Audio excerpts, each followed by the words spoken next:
কষ্ট যদি বেশি পাওয়া যায়, কষ্ট পাইলে পরে বিচ্ছেদ গানটা আসলে ফিলটা আসলে বেশি আসবে আমার মনে। তোমারে পাইলাম না আমি, ছোটবেলায় হয়তো বা না বুঝেও কেউ কেউ কারো কারো প্রতি ফিলিংস আসে আসলে।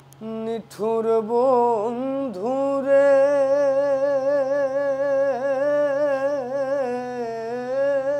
গানের প্রতি ভালোবাসাটা আসলে ছোটবেলা থেকেই গান করি, ফ্যামিলিগতভাবেই বলা চলে।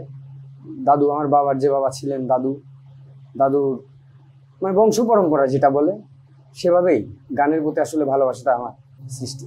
বাংলার বাউলটা হচ্ছে বাংলার বাউল লাস্ট করলাম, যেটা বাংলার বাউল খুব ভালো ছিল আমার কাছে। এটা ছোটবেলায় ভাবতাম যে অনেক শিল্পীকে দেখেছি আমি, যে বাংলার বাউল যেরকম হচ্ছে এরকম টিভি চ্যানেল অনেক প্রোগ্রামগুলো বাংলার বাউল, আমারও অনেক ইচ্ছা ছিল ছোটবেলা থেকেই যে টিভি চ্যানেলে গান করব।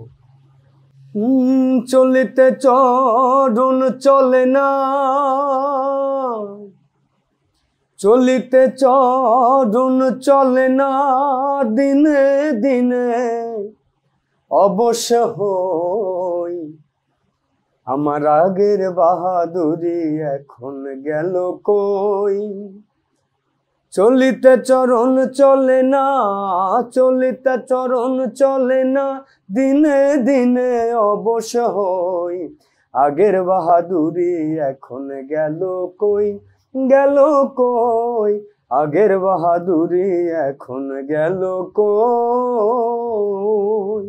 তো বাংলার বাউলে আমাকে হঠাৎ করে কল করা হলো যে নাগরিক টিভির বাংলা বাউলের যে প্রডিউসার আনিসুর রহমান ভাই ফোন করলো আমাকে, বললো যে আপনার হচ্ছে এরকম বাংলার বাউলে আমার একটা অডিশন হয়, মানে প্রোগ্রাম হয়, এটাতে আপনাকে আমরা নিতে যাচ্ছি।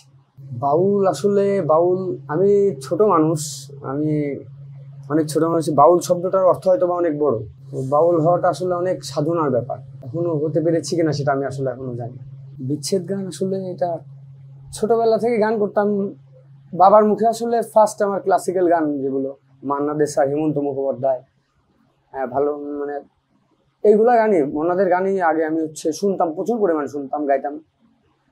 তো একটা পর্যায়ে অডিশন হইতো, বিভিন্ন চ্যানেলগুলোতে অডিশন দেখতাম, ফোক গানের রিয়েলিটি শোগুলো হয়, তো দেখতাম যে আসলে তখন থেকে আমার ফোক গানের প্রতি একটু বেশি। অডিশন যখন দিই, মানে আমার দাদুর বিষয় বলছিলেন যে দাদু তো আমার জন্মের আগেই গত হয়েছেন, দাদুকে দেখা হয়নি, বাবার মুখে শোনা। দাদু হচ্ছে একটা পা ছোট ছিল, প্রাইমারি স্কুলে শিক্ষকতা করতেন, সাইকেলও চালাইতেন নাকি এক পা দিয়ে। সোনার পালঙ্কের ঘরে লিখে রেখে ছিলেম যারে, যাও পাখি বলো তারে, সে যেন ভোলে না মোরে, সুখে থেকো ভালো থেকো, মনে রেখো এই আমারে।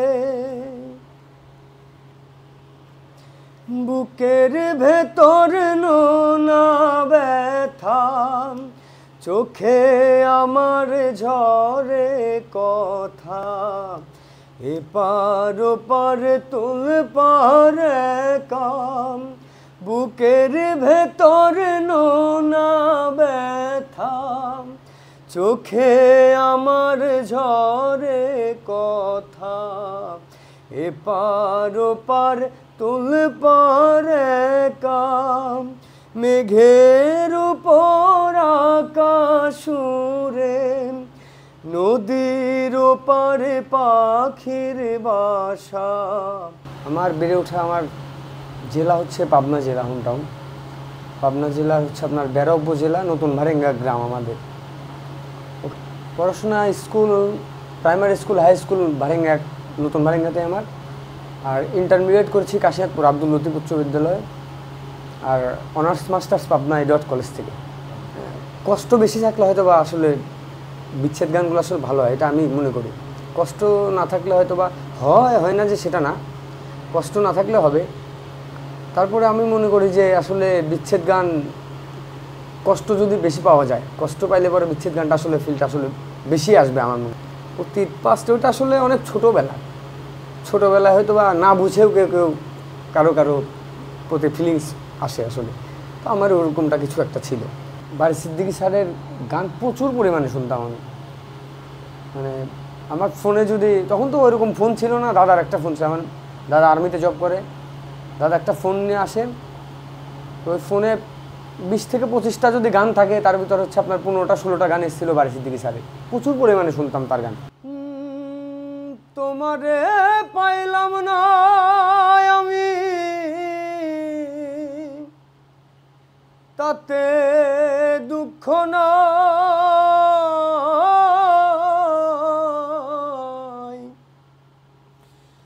আমি যে তোমার হইয়াছি এই ভেবে সুখ পাই,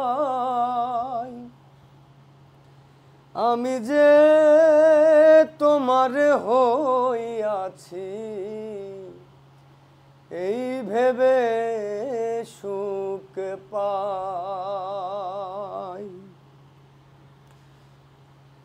জীবনে রই পারে যদি আরেক জন্ম থাকে, সাধের জীবন বন্ধক দিয়া পাই যেন তোমারে,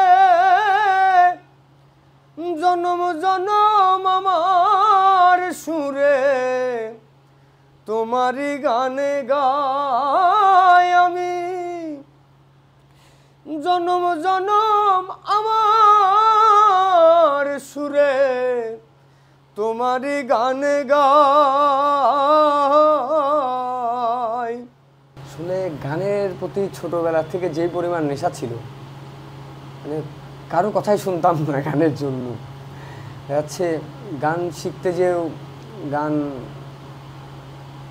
বাড়িতে যখন করতাম, বাড়িতে কিংবা যে কোনো জায়গাতে গানের যদি ঝড়ঝাপটা আসতো, কখনো বাধা দিতে আসতো কেউ, কোনো কিছুই মানতাম না, কারো কথাই শুনতাম না। গানের জন্য সব কিছুই করতে পারি, এখনও করতে পারি, ইন ফিউচারেও করবো।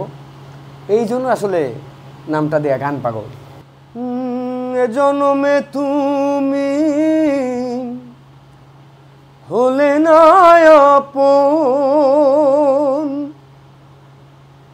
প্রেমের নামে শুধু ভেঙে দিলে মন, বিধির কাছে সবই কইব যদি আর এক জনম আমি পাই গো,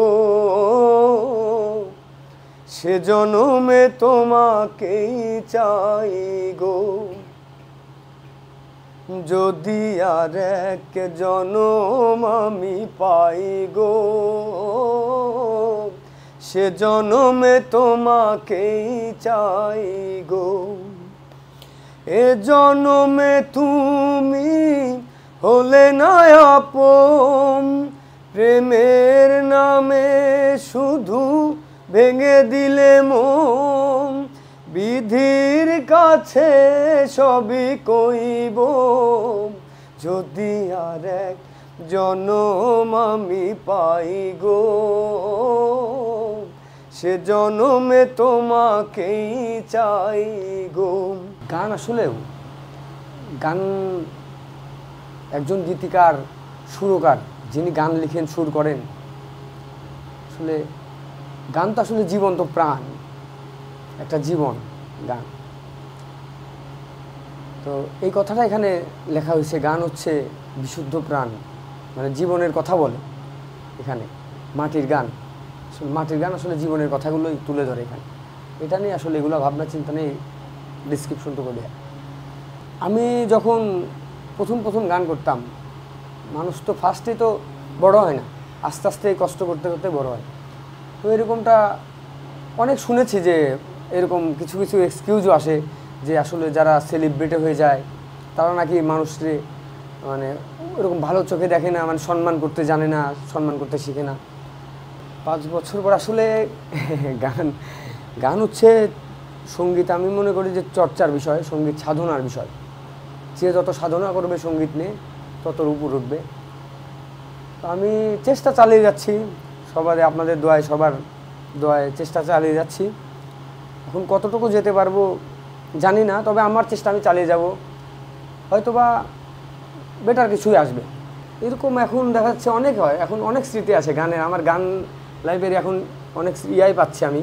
এমন একটা ঘটনা একটু করি, আমার সবচাইতে বড় পাওয়া আমার লাইফের আমার কাছে যেটা মনে হয়েছে, আমার একটা শো ছিল টাঙ্গাইলে। তো আমি শোয়ের জন্য আমার হচ্ছে আমাদের যে ইনস্ট্রুমেন্ট সবই ছিল, একটা মন্দিরা যে বাজাই আমি, মন্দিরাটা পর্যন্ত ছিল সায়েন্স ল্যাব।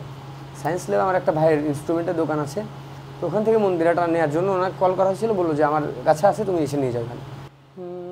আমার গায়ে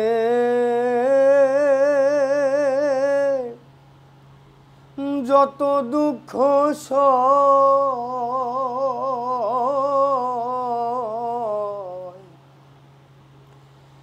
বন্ধু আরে কর তোমার মনে জাহালয়, বন্ধু আরে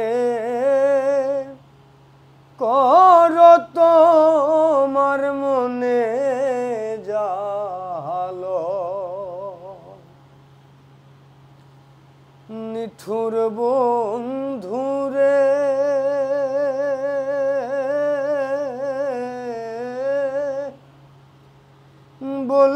বলেছিলে আমার হবে, মন দিয়াছি এই ভেবে, সাক্ষী কেউ ছিল না সে সময়, ও বন্ধুরে, সাক্ষী শুধু চন্দ্র তারা,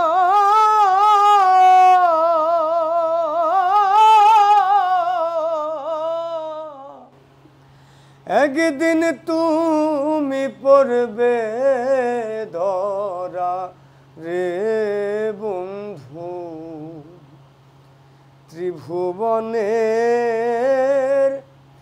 বিচার যেদিন হয় রে বন্ধু, ত্রিভুবনের বিচার যেদিন হয়,